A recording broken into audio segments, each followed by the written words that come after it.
One of the worst feelings in chess is when you fall for an opening trap that your opponent has prepared before the game. You find yourself in a bad or even losing position before you have time to get your pieces developed and start playing chess.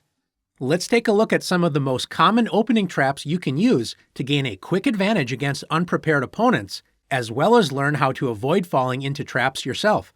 Sometimes, a player decides to defend by copying the opponent's moves.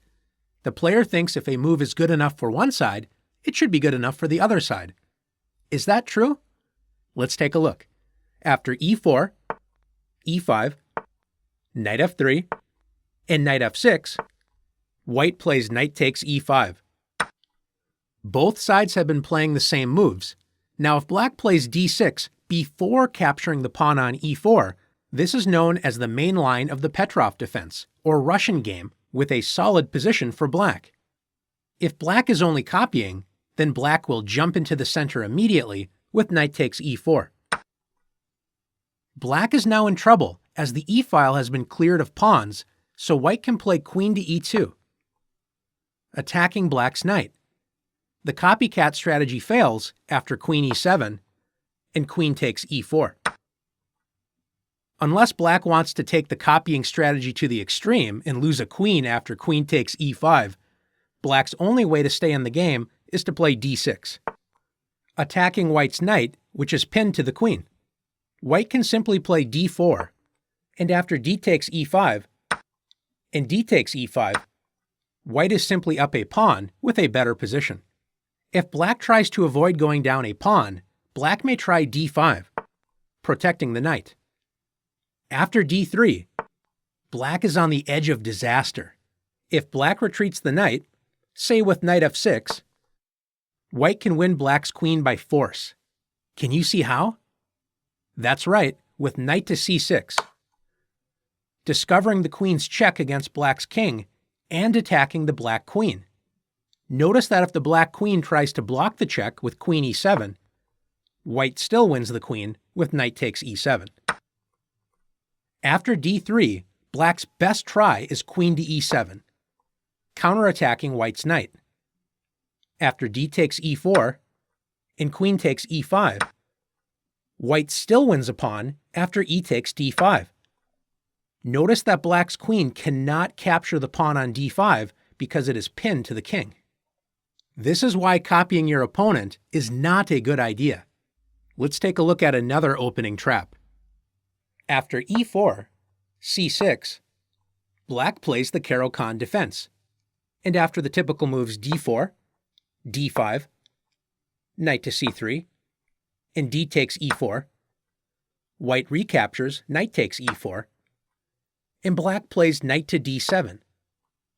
Black's idea is to support knight g to f6, so that if white tries to capture that knight, black is prepared to recapture with another knight.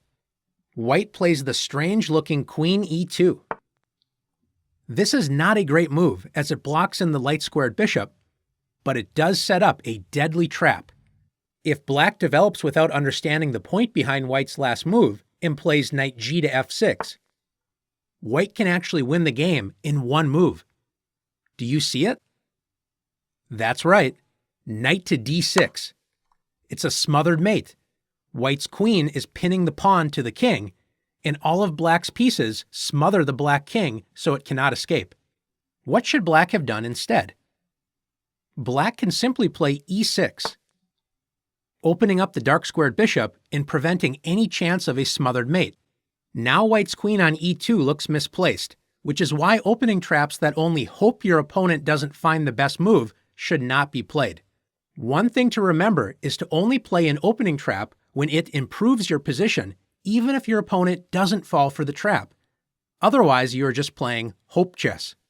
Let's take a look at a trap in the Queen's Gambit declined. After d4, d5, c4, and e6, the Queen's Gambit declined after the typical moves knight to c3, knight to f6, and bishop to g5. White pins black's knight. Black usually plays bishop to e7 in order to unpin the knight, but sometimes black plays the tricky knight b to d7, setting up a trap. Notice that the black queen is no longer protecting d5 now that there's a knight in the way. So white thinks a pawn can be won by taking advantage of black's pinned knight on f6. After c takes d5, e takes d5, white should now play e3 or knight to f3.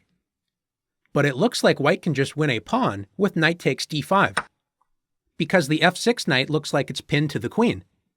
Well, it is pinned to the queen, but that doesn't stop black from playing the surprising knight takes d5. After bishop takes d8, notice that white's king only has one square available, d2. Do you see black's idea? That's right, after bishop b4 check, white is forced to block the check with the queen. And after bishop takes d2 and king takes d2, black plays king takes d8. Notice that black has won a knight for a pawn. In the queen's gambit, it's important to know that it's not really a gambit being an opening in which one side sacrifices a pawn or more material for an attack. Because after d takes c4, although the most aggressive move is e4, grabbing more space in the center and threatening to recapture the pawn on c4, sometimes white prefers e3. Black's best idea is to focus on developing the kingside pieces and castling. Sometimes, black is tempted to hold on to the c4 pawn with b5. Black is in for a surprise. After a4, white attacks the defender of the c4 pawn, b5. And after c6, white can play a takes b5. And after c takes b5, notice that now that the pawn is no longer on c6, the h1 to a8 diagonal has been opened. Can you find a way for white to take advantage of these weak light squares and win a piece?